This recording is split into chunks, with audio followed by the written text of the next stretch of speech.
mercy and His grace. In the mansions bright and blessed, He'll prepare for us a place. When we all get to heaven, what a day of rejoicing that will be. When we all see Jesus, we'll sing and shout the victory.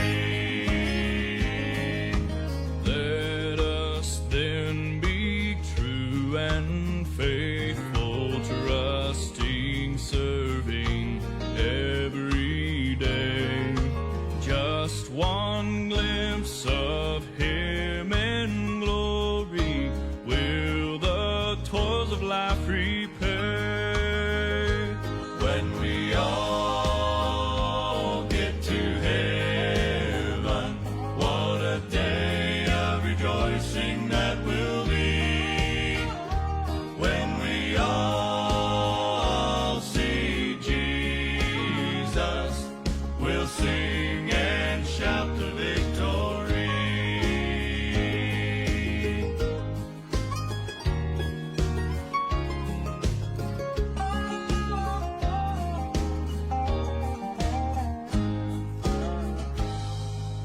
Onward to the prize before us, soon His beauty we'll behold.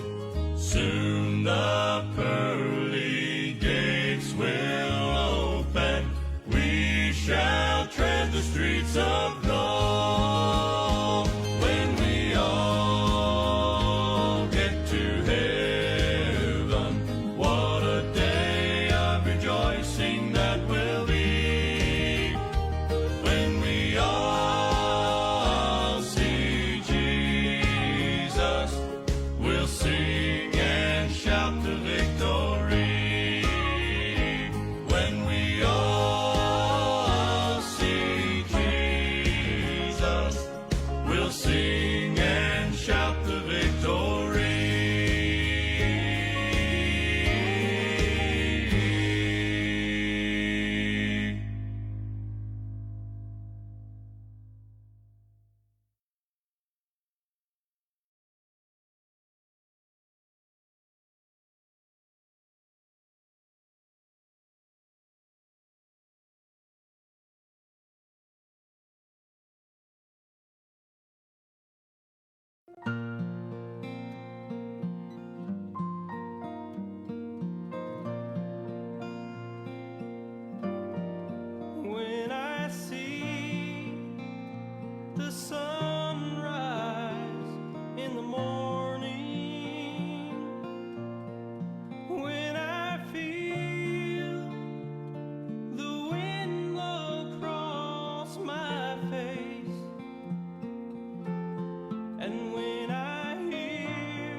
that He gave His life for me.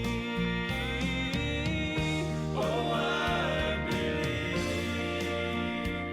That He gave His life for me.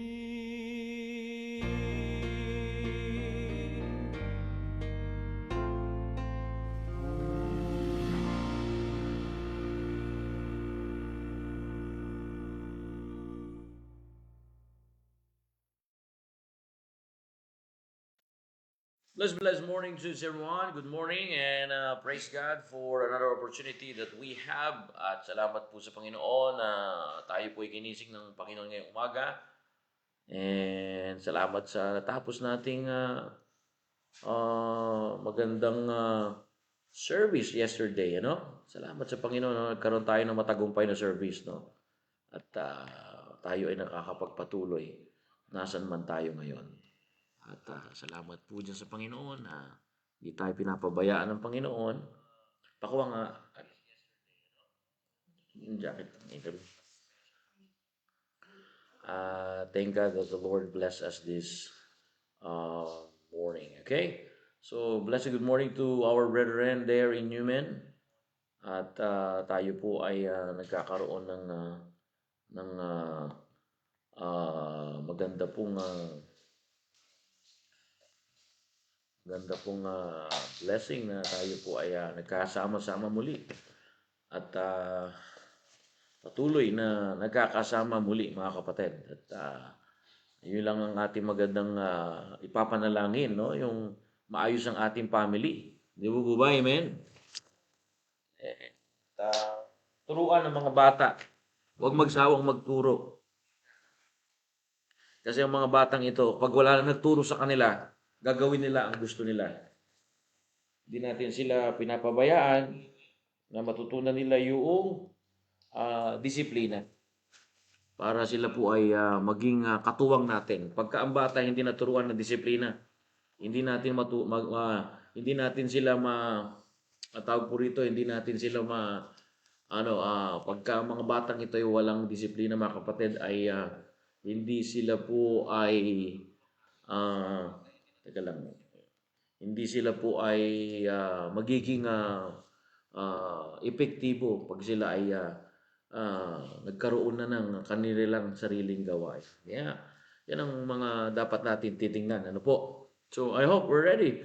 Magandang umaga muli sa mga brothers and sisters natin. No? At thank God, bati-batiin muna natin sila. Andito tayo sa ating mission sa Perth. Blessed morning, Brother Mac.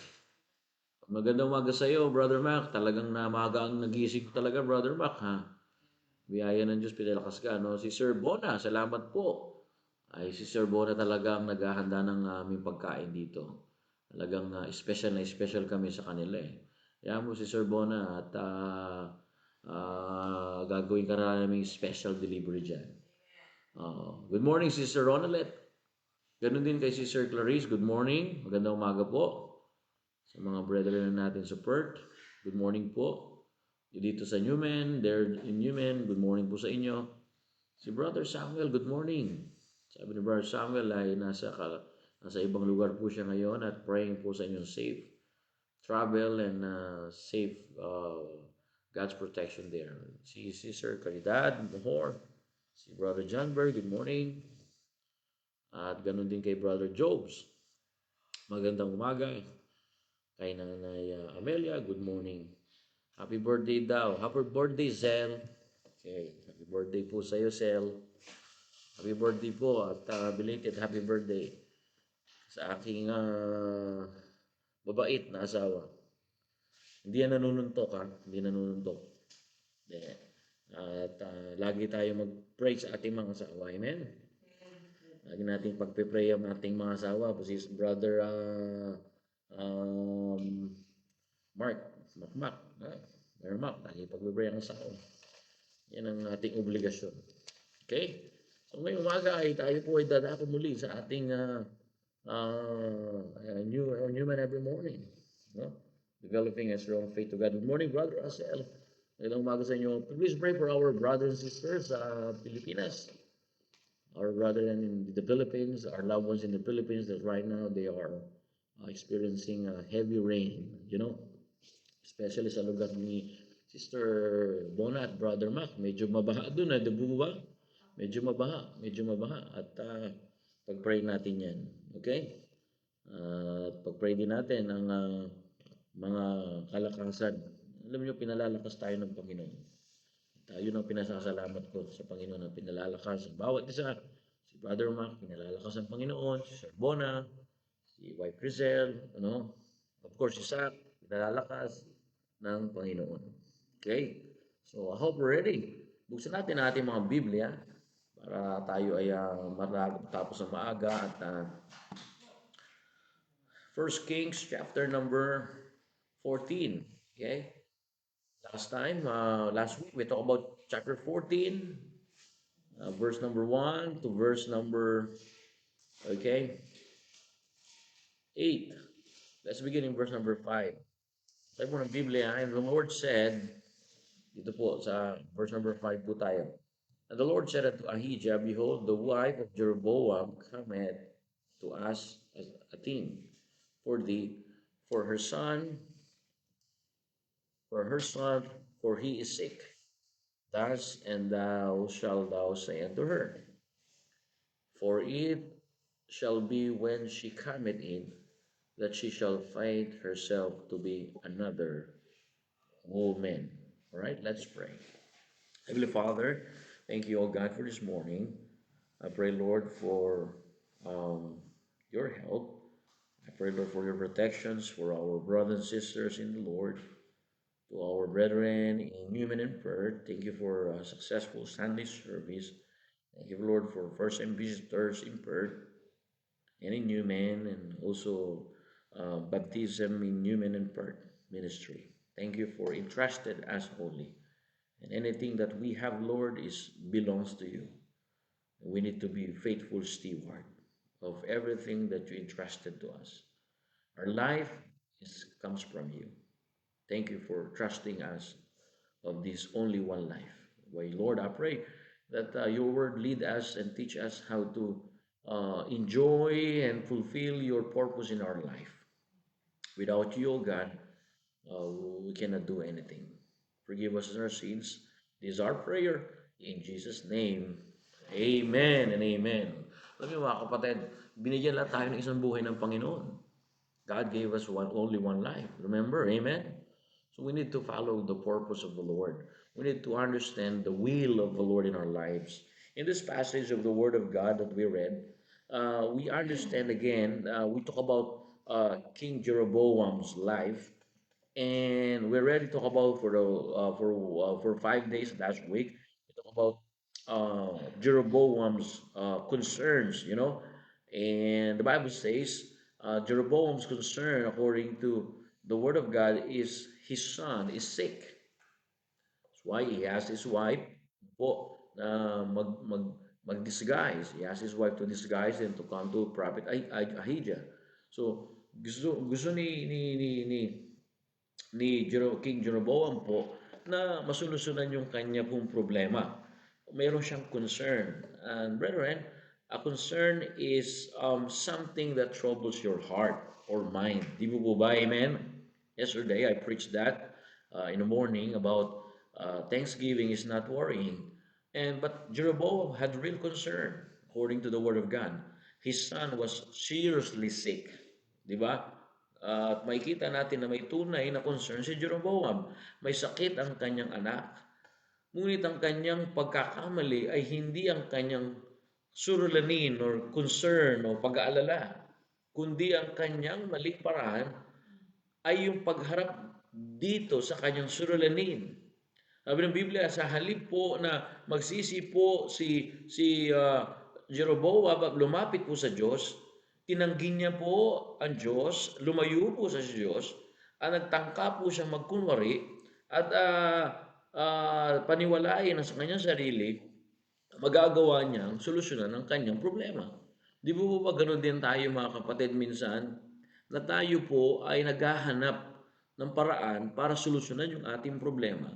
Pero ang magandang malaman natin ngayong umaga, masusolusyonan lang natin ang problema kung tayo ay patuloy na magpapalit o magsisisi ng ating kasalanan, magsisisi at magpapalit ng kaisipan, na tayo po ay nangangailangan ng Diyos. Are you there, amen? May kausap na po ba ako? Tatandaan natin na may tunay na concern si Jeroboam, may sakit ang kanyang anak. Ngunit instead na lumapit siya sa dakilang manggagaling na ang Panginoon ang Panginoon natin ay dakilang manggagaling. Amen? Kahit ano sakit, kaya niyang pagalingin. Ano pa man ang karamdaman mo, ano pa man ang nasa loob puso mo, kaya niyang pagalingin po. Wala po siyang karamdaman na hindi pinagagaling. Kaya mga kapatid, napaka-importante na malaman niyo na ang nagpapagaling sa ating karamdaman ng Panginoon. Pero ang nangyayari kay Jeroboam, lumayo siya kung saan siya magagaling. Huwag tayong aalis kung saan binubuhos ng Diyos ang pagpapala. Amen. Huwag tayong aalis kung paano tayo pagagalingin ng Diyos. Concern, right here in the text, brothers and sisters, is something that troubles your heart or mind. It's just like a heavy burden, a big problem that needs attention. Concern is not necessarily simple, brothers and sisters, but it becomes simple when it turns into unbelief or lack of faith. Jeroboam, like what I said, had real concern. His son was seriously sick. But the problem was not that he was concerned. The problem was how, brothers and sisters, right here in the text, how he responded to his concern.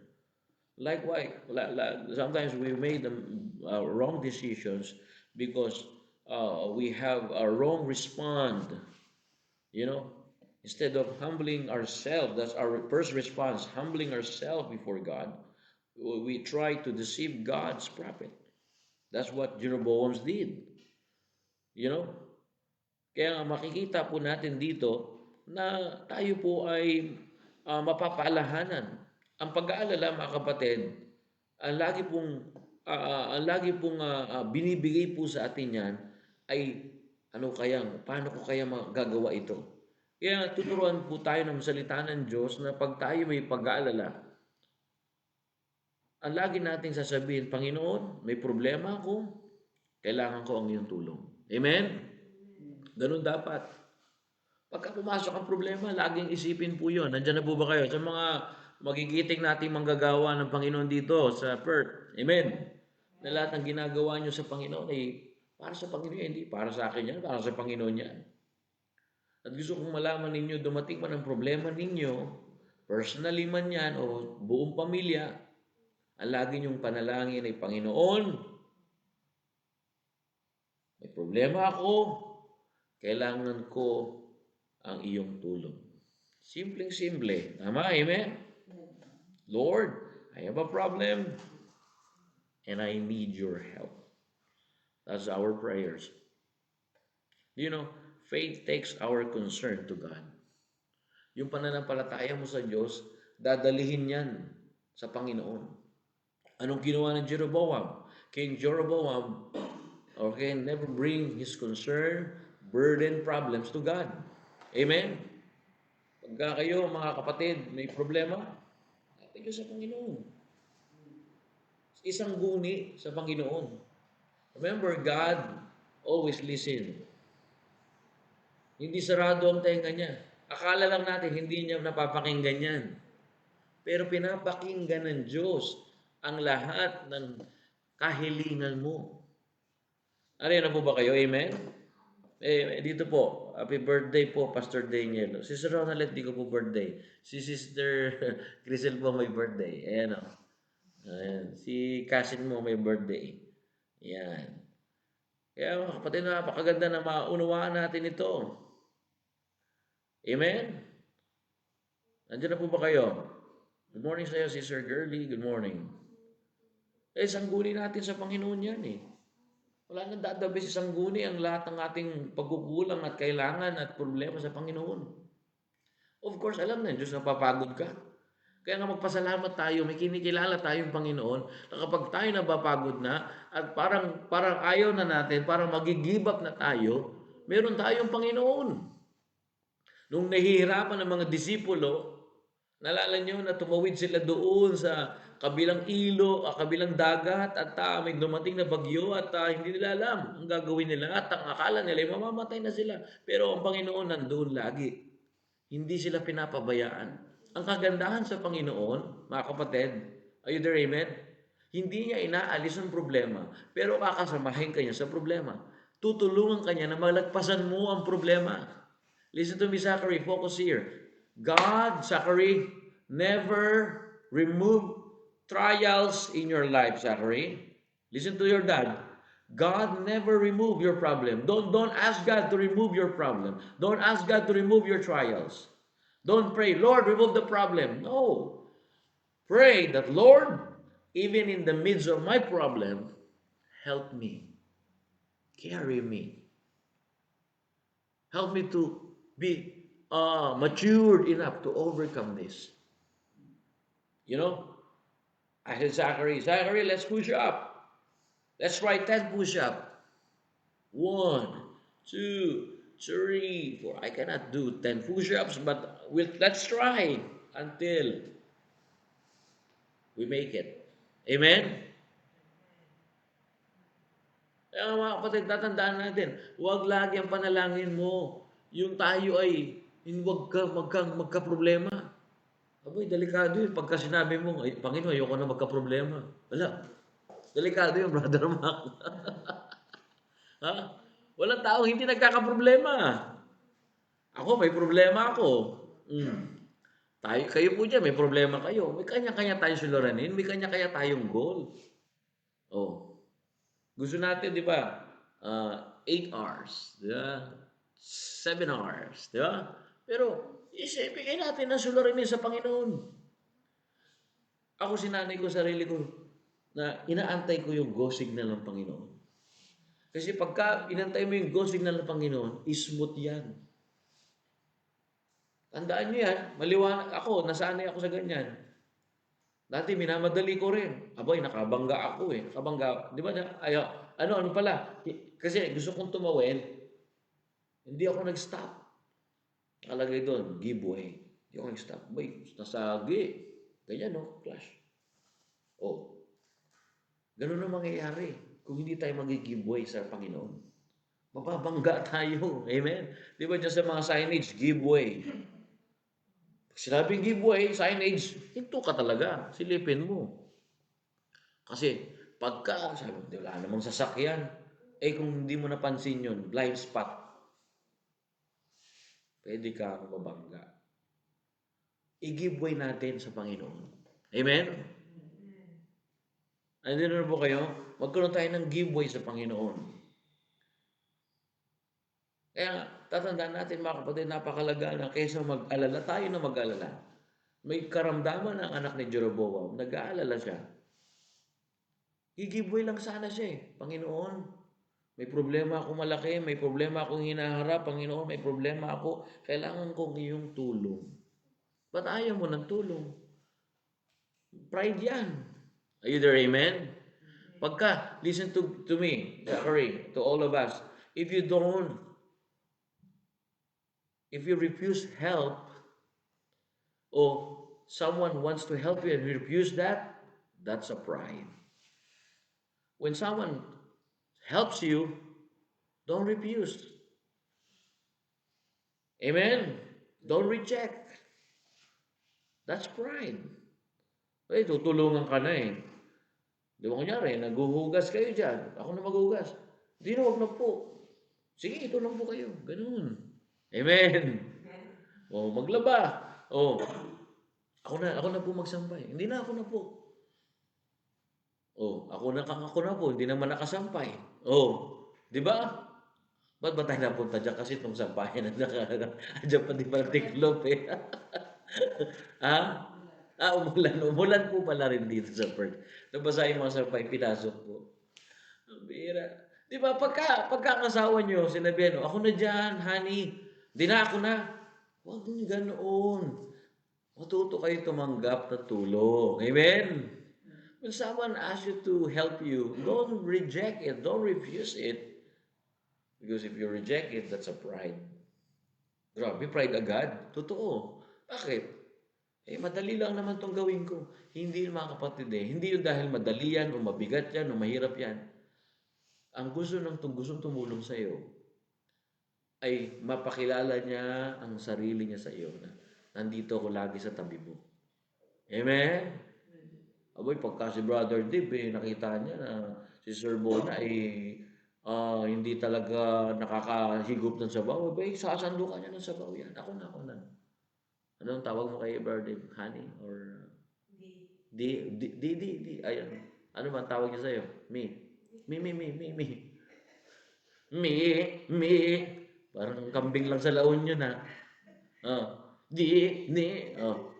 Uy, nakikita ko, inaabutan talaga. Ako nang kukuha ng sabaw. Sweet. Di ba? Huwag ka tatanggi sa tulong kasi kayabangan yun sa'yo. Abay, ako'y nagpapasalamat kay si Sir Sheila kung nandito man siya.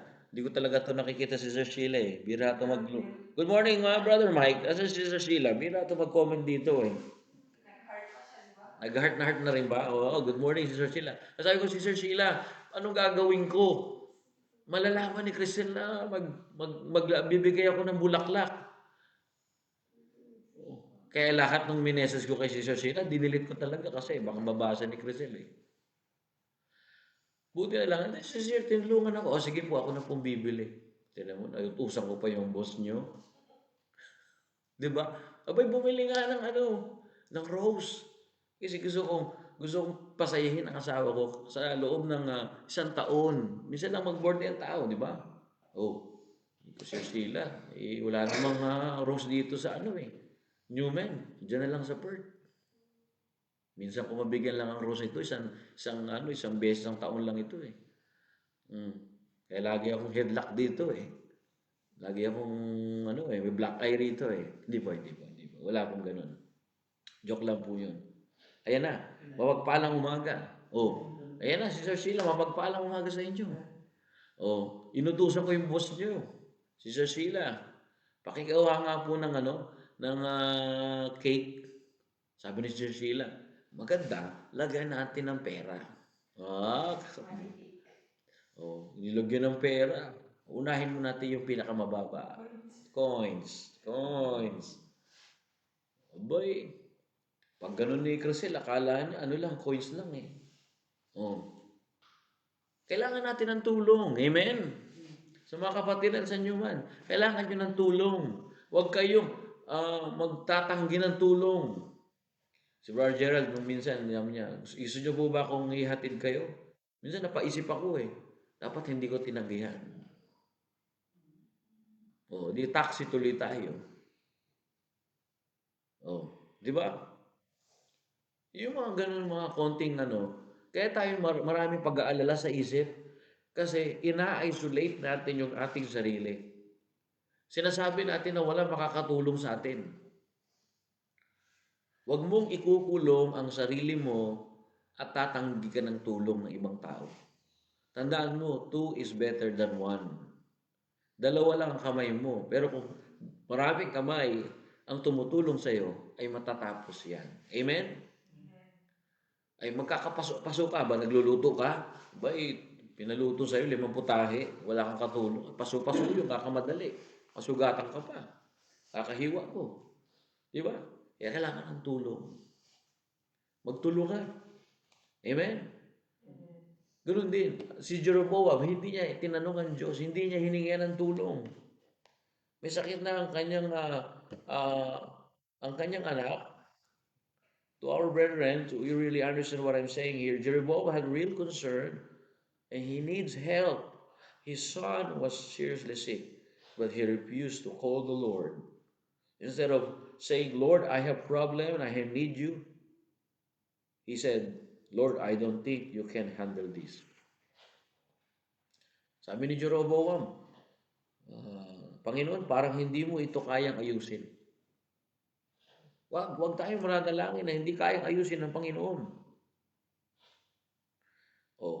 Andyan lang po si Sir Sheila. Brother Mike. Amen. Kaya nga, nagpapasalamat din ako kay Brother Mike. Brother Mike, wala ako dyan sa Perth. Pwede mo ba akong tulungan na i-encourage si Brother Mike, i-encourage si Sir Bona. Kaya huwag kayong magtaka kung lagi kayo dinadaldal ni Brother Mike. Amen? Dahil yung mga ganun tulong, hindi basta maliit na tulong lamang. Abay, saan kayo makakita na bago kayo po, siyempre, hindi naman laging araw-araw masaya kayo pumapasok sa trabaho. Pero malalaman nyo na pagkadating nyo sa trabaho nyo, meron kayo yung boss doon na magsasabi sa'yo, kamusta Brad? Kamusta sis? Nag-pray ka na ba? Oo. Pagka gumano si Brother Mike, nag-pray na ba kayo? Ay talagang gaganahan kayo. Amen? Oh, amen. Di ba ba? Tama ba ba? Yun ay biyaya ng Diyos sa buhay ninyo. Abay, maraming boss. Pagkapasok mo sa trabaho, na-late ka, pagagalitan ka, at mapipilbad ka. Pero, salamat, meron tayong boss. Hindi ko na sasabi magpakalate kayo mamaya. Ano oras pasok nyo? Ano o'clock ka? Lagi naman kayo on time, di ba? 12:30 din kayo. So, pag kayo laging on time, at nakita nyo yung boss nyo na alam niyang pagod din kayo sa kahapon na trabaho, sasabihin sa inyo, mga kapatid, pray muna tayo. Nagpe-pray ba kayo sa Cake Factory? Yun. Abay, sa ka nakakita, yung boss mo, pinagpe-pray ka? Abay, bihira na yan. Amen? Bihira yan. Ay magpatuloy tayo mga kapatid, magpatuloy tayo. Sa mga susunod na panahon. Meron na rin tayo rito nga bubuksan dito ng opportunities of earth. Amen. Hindi natin minamadali kasi inaano natin ang pundasyon. Pag tama ang pundasyon mo, kahit sa pamilya, sa pag-aasawa, maganda. Pero pagka pangit ng pundasyon mo, babagsak. Pagka pundasyon mo wala sa hulog, konting lindol lang, babagsak. Kaya nga, ang marriage, dapat tama ang pundasyon. Amen? Hello, church. Amen? That's why, Zachary, the reason I'm so strict and always remind you because I want you to lay down your foundation. Your foundation is a disciplined person. Your foundation is, you put God, you put Jesus every day. You put Jesus in your decision. You put Jesus every time you make a decision. Kaya dapat magpasalamat tayo mga kapatid sa Panginoon. Dahil tayo po ay hindi pinabayaan ng Panginoon. Sa totoo lang. Huwag tayo mapagod. Sabi nga ng salita ng Diyos na gumawa ng mabuti. Amen? Ano po kayo? In Galatians chapter number 6 verse number 9, ano sabi ng Biblia? Busan natin. Galatians chapter 6 verse number 9. Kasi ang Panginoon nakikita ang inyong ginagawa para sa Kanya. Galatians chapter 6 verse number 9. Ano sabi diyan? Very popular verse yan mga kapatid. Sabi ni Brother Russell, subok na to. Amen. Amen po. Galatians chapter 6 verse number 9. Ano sabi po ng Biblia? Kung alam niyo po yan, pwede niyo maging memory verse yan, Zach. Alright, Galatians. Memorize this morning, okay? Galatians chapter 9. Memorize that. Read it, Zach. Hindi pwedeng nagmi-ministry ako sa members, pero ikaw, Zach, hindi kita nami-ministry. Hindi pwedeng ganun yun. Andyan na kayo? Babasahin ko rin dito, ha? In Galatians, alright, in Galatians chapter 6, verse number 9, babasahin ko po ang sabi ng Biblia. Ang ganda po nito. Let's read. And let us not be weary in well-doing, for in due season we shall reap if we faint not. Sa Tagalog, huwag po tayong mapagod gumawa ng mabuti. Okay? Bakit? Kasi sa mga susunod na panahon, okay, may tag-ani kung hindi ka mapapagod. Amen? Kung nasa gawain ka ng Panginoon, huwag ka mapagod. Kung mapapagod ka na lang, mapagod ka na para sa Panginoon. Amen? Kasi ka mapagod. Dalawa lang naman sa mundo. Kung hindi sa Diyos, sa diablo. So, kung mapapagod ka na lang din, mapagod ka na sa Panginoon. Pinagulong na tayo ng diablo. Di ba? Inalipin na tayo ng kasalanan. Pinagulong-gulong na tayo ng alak, pinagulong-gulong na tayo ng bisyo, pinagulong-gulong na tayo ng pagiging chismoso, pagiging sinungaling, pinagulong-gulong tayo ng kasalanan, inalipin tayo ng kasalanan. Ngayon tayo pinalaya ng Panginoon, tayo na ngayon ay magpapatuloy at huwag tayo mapapagod. Amen? Let us not be weary. Huwag mapagod mga kapatid. In well doing. For in due season we shall reap if we faint not. Kung hindi ka mapapagod, Brother Max, sa paggawa mo ng tamang desisyon at ang desisyon mo lagi sa salita ng Diyos, abay, magmumunga yan. Kapag may tinanim, may aanihin, di ba po ba? Alam natin yan, matagal lang saying yan eh. Pagka may tinanim ka ang mabuti, aanin ang mabuti. Pag tinanim mo hindi maganda, aanin din ang hindi maganda yun. Hindi tayo makakalusot sa prinsipyo ng salita ng Diyos. Kaya napakaganda, anihin lang natin ang anihin. O sabi ni Brother Russell, amen po, tuloy lang ang paggawa ng mabuti sa kapwa at sa Panginoon. Amen. Sister Girlie, okay lang po mapagod kung para sa Panginoon. Amen. Tama. Kasi tingnan nyo, kung mapapagod ka nga naman din, kung ginagawa mo sa Panginoon yan, naniniwala ka ba ibabalik ng Diyos yung lakas na naubos sa iyo para sa Panginoon? Ba, ibabalik niya yan, ha? Kilalanin natin ang Panginoon. Noon, hindi natin kilala eh. Noon, nilalaro-laro natin. Noon, parang ano lang tayo, masabi lang nasa church, masabi lang nagsisimba, religyoso, emotional tayo pagka nakakapakinig tayo ng mga kanta. Oh, Lord Jesus. Mga ganyan pa tayo. Oh, Lord Jesus, thank you for the songs. But where's the repentance? Repentance is not just feeling emotional or feeling guilty. Repentance is changing of mind, like what we said last week, that result of a changed direction. If you see that if you're driving, Brother Ma'am, you like driving, right? In Toinking Highway, in the Mitchell Highway here in Perth, if you know that your way is wrong, what you're going to do? Yesterday, we turn left. So what are we going to do? We do U-turn, right? That's repentance. When you know that you're driving in the wrong way, you do not continue U-turning back.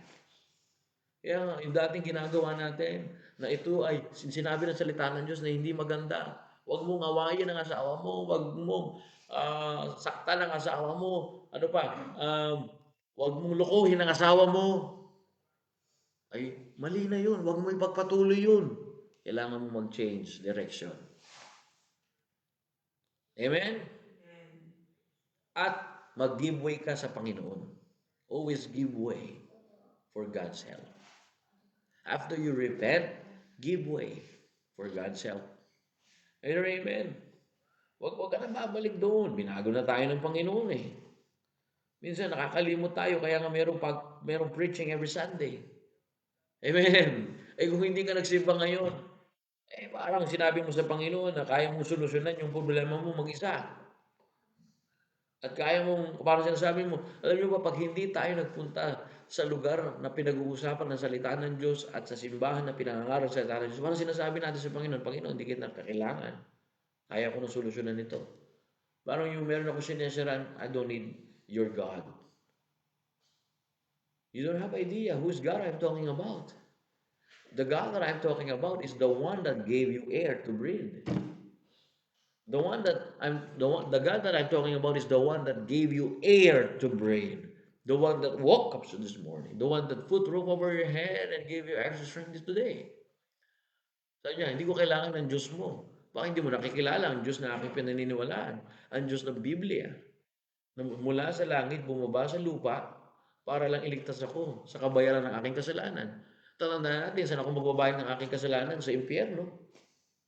Kung ako magbabayad ng aking kasalanan sa impyerno, doon ako magdudusa habang buhay. So kung hindi ko kikilalanin ng Diyos, after kahit napakaganda ng buhay ko rito, pansamantala lang ang buhay natin dito, At pag namatay tayo, hindi natin kilala si Kristo, mapupunta tayo sa impyerno.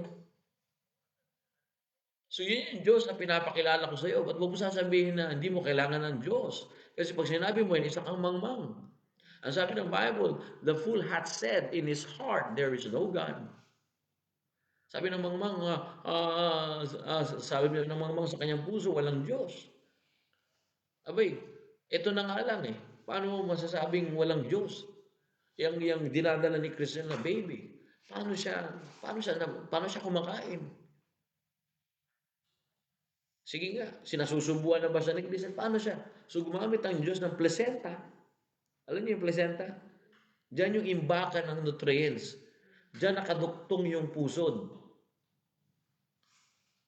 Diyan papasok yung kinain ng nanay, doon papasok yung nutrients, sasalain niya. Paano naman siya nakakadumi? Wala naman toilet dyan sa tiyan ni Chris. Walang toilet dyan. Paano siya nakakapunta sa ano? Yun nga yung placenta. Lilinisin niya, sasalain niya. Yung dumi, hanggang maging malusog yung bata. Paano nangyari yun? Kung walang nag-isip na Diyos. Tapos sasabihin mo, walang Diyos. Isa kang mangmang. May Diyos. Amen? Oralin niyo yung guts. Hindi niyo ba alam, pag humina ang guts ninyo, at hindi niyo binibigyan, Zachary, if you feed your body with a lots of junk foods, it kills the good bacteria. Yeah. And when your guts is destroyed, do you know, parasites destroy the digestive system. That's why in America, 70 years old, they have problem in his stomach or colon cancer. Look at Japanese. The Japanese, they live 90 years old, 80 years old. Why? Because they always drink bitter tea. Bitter tea kills eggs and parasite in the tummy, in the guts. Alam mo, kaya marami namamatay kasi may problema na yung guts. Kasi kung ano yung kinakain natin, pupunta sa bituka. Kung may mga parasite yan, nangingitlog yan dito eh. Kaya nga, napakalaga mga kapatid, makikita natin, ang Panginoon, binibigyan tayo ng wisdom. Ang Panginoon, gusto niyang ingatan yung ating kalusugan. Kaya sabi ng Panginoon, glorify God in your body. Amen. Kung papapasukin mo yan na nakakalason, soft drinks dito, alak dito, dialysis ang aabutin mo. Paano mo mag-glorify ang Diyos sa iyong katawan? Amen. Si Uncle ni Brother Ron, lilipad na bukas, pabalik Pilipinas. Bigyan natin ng certificate of appreciation here for 38 in the service, public service in Davao. And he told and he gave a story about what happened to his wife. His wife is a hardworking woman and always drinking energy drink. So last 2 years ago, his wife died because of dialysis. Why? Because energy drink cannot help your body. It destroy your body. Siyempre, may mga matatanda, gusto nila lumakas. Banat sila ngayon ng mga energy drink. Sira ang kidney. Dialysis ka na pagka nasira ang nagsasala ng iyong kinakain, matotoxic na lahat ng parte ng katawan mo. Doon magkakaroon ng complication. Kaya nga, sabi ni Brother Russell, tao lang talaga sumisira sa katawan ng tao. Tama. Tapos sasabihin mo, walang Diyos. Nagkasakit itong anak ni Jeroboam kasi ang katotohanan niyan, hindi niya hinarap ang Diyos. Alam niyo ba ang Diyos nagtuturo kung paano ingatan ang ating pangangatawan? Amen. Oh, bakit mo inuubos yung oras mo sa cellphone mo? Oras na ng tulog. Tapos gusto mo perfect yung cake. Kaya tabi-tabi yung cake, inaantok ka eh. Kailangan sa cake, focus ka, di ba? Kita ko sa Sir Bono eh. Isa, bumisita kami sa cake factory, hindi na mamansin, andyan na yung anak niya eh. Ayan, ayan, ayan. Ganun ba? Hindi naman sis. Sabi ko, King, your mom is doing a cake. Just wait. Mga ganun eh. Focus eh. Ano yun? Ano yun ba yun? Ano ba yung ginano mo? Cream? Black Forest. Wow. Di ba? Focus ka dyan. Eh kung inaantok ka. Eh bakit ka inaantok? Wala kang sapat na pahinga. Bakit wala kang sapat na pahinga? Eh, bira, babad ka sa screen eh. Halos umiihi ka na dun sa higaan mo. Nangyayari, maraming kabataan ngayon, hindi na sila makapunta sa toilet, babad. Babad sa cellphone, nakaganyan na sa cellphone, oh. Hindi na sila makaihi. Ang lapit lang ng toilet nila, pero hindi na sila makaihi. Doon na sila nakakaihi sa kanilang matres. Dahil sa babad sa screen, babad sa cellphone. Di ba? So, ano nangyari? Hindi focus, kulang sa pahinga, nagkakasakit. Pero kung may Diyos ka at mayroon kang salitaan ng Diyos, tuturuan ka ng salitaan ng Diyos na pahalagahan mo ang katawan mo. So, kailangan mo ng sapat na kapahinga para kinabukasan, hindi ka inaantok, focus ka, masigla ka. Amen? So, ang tawag doon, disiplina. Pagka mayroon kang Word of God, the Word of God will teach you to be a disciplined person. Amen? When you are disciplined person, you're taking care of your body. Remember, you have only one body. The Bible says, glorify God in your body. To our new converts here, let me tell you this. Don't abuse your physical health. Amen? Ikausap na po ba ako dyan? Diyan na ba kayo? Si Brother Jimboy, sabi ko, Brother Jimboy, iwasan mo na inom ng energy drink. Kung gusto mo pang mag-asawa. Energy drink ba to sis? Hindi. Ano daw po? Ano tawag dito sis? Honey. Ginger. Oh, di ba? Ganito lang inumin nyo. Honey ginger, ha? Huwag na yung cobra. Ikaw, mahilig ka sa cobra eh. Oh, bro. Mahilig ka ba dati? Hindi naman. Mahilig sa, Red Bull. Bihira. Red Bull sa umaga, Red Bull sa tanghali, Red Bull sa gabi. Pero pang Red Bull sa madaling araw. Araw-araw mo gawin yan, sira ang iyong kidney. Dialysis ka. Kaya mga kapatid, ingatan natin ang ating kalusugan. Kasi kahit maganda ang trabaho natin, kung ang kalusugan natin ay napabayaan natin, hindi tayo makakapagtrabaho ng maayos. Yung marami sa ating umaasa. Alam niyo ako, iniisip ko lagi ito. Paano na lang yung human? Parang pastor doon, paano dito sa prayer? Wala nang pastor kung pababayaan ko sarili ko. Kaya kailangan lang natin minom ng ginger honey. Yan. Dito lang po nabibili yan sa... no. Kaya alam niyo mga kapatid, tulong-tulong tayo dyan. Narino po ba kayo? Amen? Sa mga brothers and sisters natin dito sa Perth. Amen? Tuloy lang ang paggawa. Okay. Kaya magpasalamat tayo sa Panginoon. So ngayong umaga, tingnan natin yung nagiging dahilan kung bakit hindi natin maunawaan kung sino talaga ang Diyos. Kasi nakapokus tayo sa pag-alala, nakapokus tayo doon sa gusto nating gawin. Pero ito ang salita ng Diyos. Pinaunawa sa atin na kailangan natin ng Diyos at gusto ng Panginoon, ingatan ng Diyos ang kalusugan mo. Amen. Gusto ng Diyos, tulungan ka. Hindi niya alisin ang problema mo, pero nandiyan siya sa problema mo. Sa kalagitnaan ng problema mo. Kaya ngayong umaga, I hope tayo ay naliwanagan ngayong umaga. Si Brother Noel daw, Sir, cook pa more. Sabi ni Sister Girly. Mahilig ba sa cook yan? Tingin ko nga, Sister Girly, mahilig nga ito.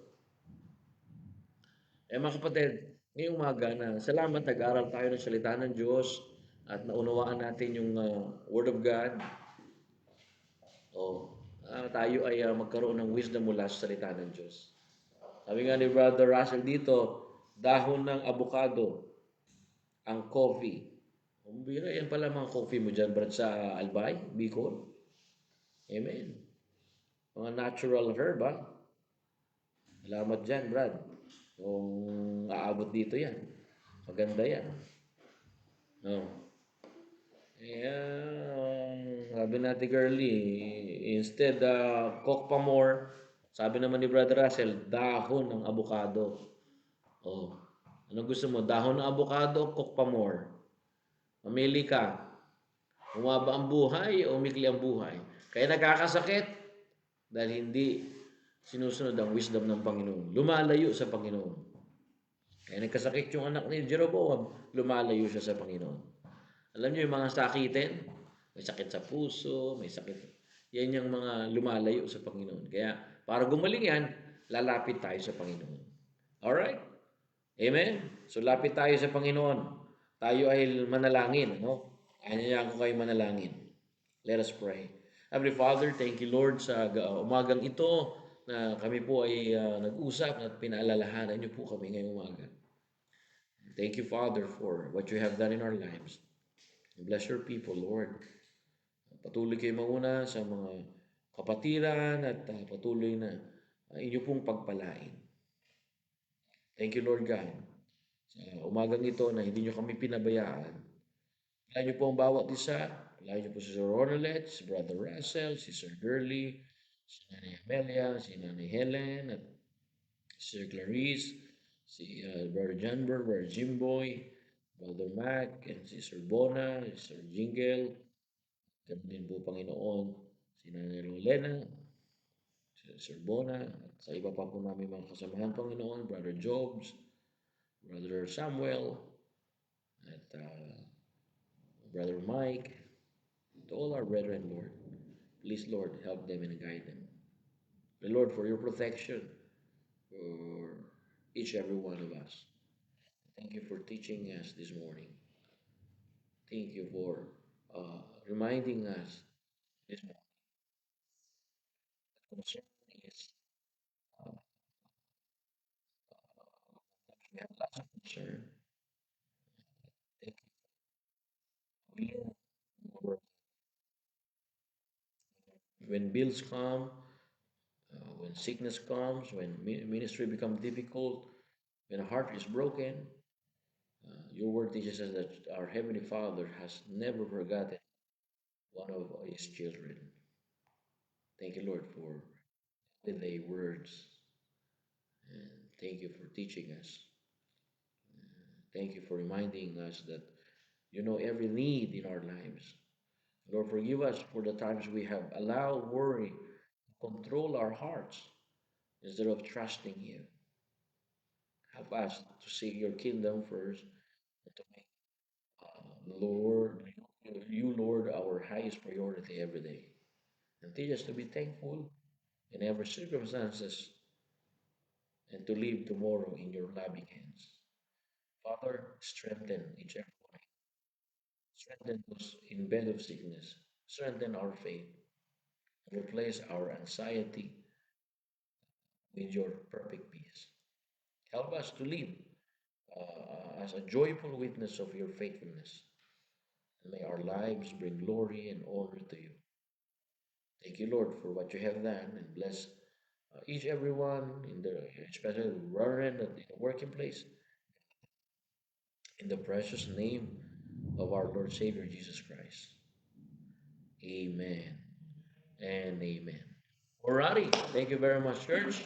Thank you for your time, and thank you, everyone. And see you tomorrow for another episode here in Human Every Morning, Developing a Strong Faith to God. Bukas po ay magkikita. Babalik na po kami sa Newman mamaya. Please pray for our safe travel back to Newman. We are here in the city of Perth. Okay, Brother Mac. Say hi ka naman, brother mo. Hi po. Yan, hi daw. All right, thank you very much. And God bless you all. All the glory belongs to God. And salamat sa Panginoon. Ingat po sa biyahe. And thank you so much. And may the Lord bless you. Don't be depressed. Just keep on praying. Just keep on trusting God. Have faith in God. Bring all your concern and bring your all problems to the highest and gracious, lovable, powerful God that we serve. Thank you. God bless you all. See you there. And please pray for our brothers and sisters in the Philippines that they have also a heavy rain. No? Ingat po kayo dyan. At tulungan din natin yung mga nasa sakuna po. Okay? Mag-ingat po at patuloy natin panalangin ang inyong kalakasan. All the glory belongs to God. See you and God bless you.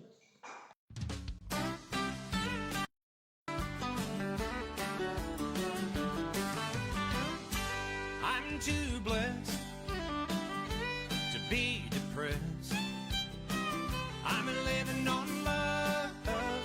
I'm not buying on time.